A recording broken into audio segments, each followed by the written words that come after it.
২০২২ বৰ্ষৰ নিযুত মইনা আৰু নিযুত বাবু আঁচনিৰ প্ৰপত্ৰসমূহ আজি অসমৰ আমি গোটেই মহাবিদ্যালয়সমূহত বিতৰণ কৰোঁ। কেন্দ্ৰীয় অনুষ্ঠান শংকৰদেৱ কলাক্ষেত্ৰত অনুষ্ঠিত হৈছিল আৰু অসমৰ সকলো মহাবিদ্যালয়তে মন্ত্ৰী বিধায়ক বা বিশিষ্ট অতিথিসকলৰ উপস্থিতিত এই অনুষ্ঠান ভাৰ্চুৱেলি অনুষ্ঠিত কৰা হৈছিল। নিযুত মইনা আৰু নিযুত বাবু আঁচনিৰ জৰিয়তে এই বছৰ অসমত প্ৰায় ৭ লাখতকৈও অধিক ছাত্ৰ ছাত্ৰী উপকৃত হ'ব। নিযুত মইনাৰ ক্ষেত্ৰত এইটো আমাৰ তৃতীয় বৰ্ষ আৰু নিযুত বাবুৰ ক্ষেত্ৰত এইটো আমাৰ দ্বিতীয় বৰ্ষ আৰু এই আঁচনিখন ছাত্ৰ ছাত্ৰী উভয়ে খুব আনন্দ সহকাৰে আদৰি লৈছে। ইয়াৰ ফলত আমাৰ কলেজত ৰিটেনশ্যন বাঢ়িছে, কলেজলৈ যোৱা ছাত্ৰ ছাত্ৰীৰ সংখ্যা বাঢ়িছে আৰু এই আঁচনিখনৰ ফলাফলক লৈ আমি যথেষ্ট সুখী। সমান্তৰালভাৱে আজিৰ এই অনুষ্ঠানতে আমি শিৱসাগৰ আৰু চৰাইদেউ জিলাৰ উচ্চতৰ মাধ্যমিক ছাত্ৰ ছাত্ৰীৰ বাবে 1000, কলেজত পঢ়া ছাত্ৰ ছাত্ৰীৰ বাবে 3000 আৰু ইউনিভাৰ্চিটিত পঢ়া ছাত্ৰ ছাত্ৰীৰ বাবে 5000 টকা আমি মুকলি কৰি দিছোঁ।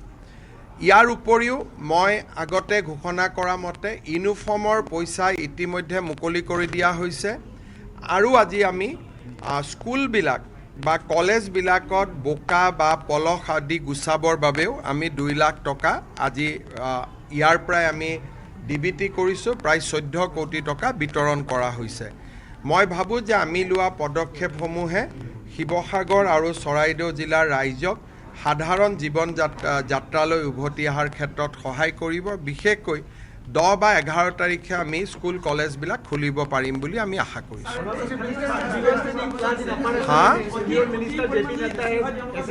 চাওক, আপোনালোকে ক্ষতিৰ ক্ষেত্ৰত এইটোৱে চিন্তা কৰি ল'ব যে মই 2খন জিলা ভ্ৰমণ কৰি আহিছোঁ। সকলো মানুহৰ কাষতে আমি থিয় হৈ থাকিম। যোনে যি পাব লাগে এইটো পাব। খালি তাৰ কাৰণে সকলোৱে ছাৰ্ভে ঘৰত যাব লাগিব, ফটোগ্ৰাফ উঠিব লাগিব, আধাৰ নম্বৰ ল'ব লাগিব। এটা প্ৰক্ৰিয়া হয়। আমি কালি যোৰহাটত আমাৰ ট্ৰেইনিং প্ৰগ্ৰেম আছে। 9 তাৰিখৰ পৰা প্ৰক্ৰিয়াটো আৰম্ভ হ'ব আৰু মই নিজেও দেখা পাই আহিছোঁ কাৰ কিমান ক্ষতি হৈছে। গতিকে ক্ষতিগ্ৰস্ত পৰিয়ালসমূহক যিমান পাৰোঁ আমি সহায় কৰিম। আৰু বেছিকৈ পাব। টকাৰ কোনো অসুবিধা নাই। কোনোবা বিদ্যালয় যদি 10 লাখ টকাৰ ক্ষতি হৈছে আমি 10 লাখো দিম, কিন্তু তেনেকুৱা বিদ্যালয় হাৰ্ডলি 10খন বা 12খনে আছে।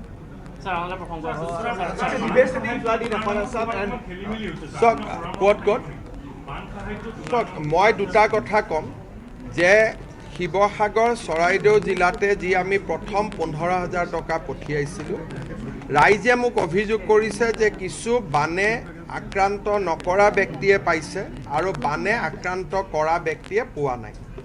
মই ৰাইজক এটাই অনুৰোধ কৰিম যে চৰকাৰৰ পুঁজি যাতে বান আক্ৰান্ত ৰাইজৰ মাজলৈহে যায়, সেইবাবে বানে আক্ৰান্ত নকৰা পৰিয়ালসমূহেও আমাক সহায় কৰিব লাগে।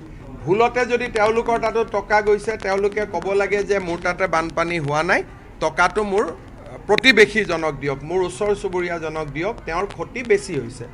ৰাতিপুৱাৰ পৰা মোৰ মোবাইলত মেছেজ দি ভৰি আছে, ছাৰ অমুক অমুক জেগাত পানী হোৱা নাই, তেওঁলোকে পইচা পালে, আমি পোৱা নাই। এতিয়া আমি যিহেতু আধাৰ নম্বৰ লোৱা নাই, ৰেচন কাৰ্ডৰ নম্বৰ লোৱা নাই, এই খেলি মেলিবিলাক থাকিব।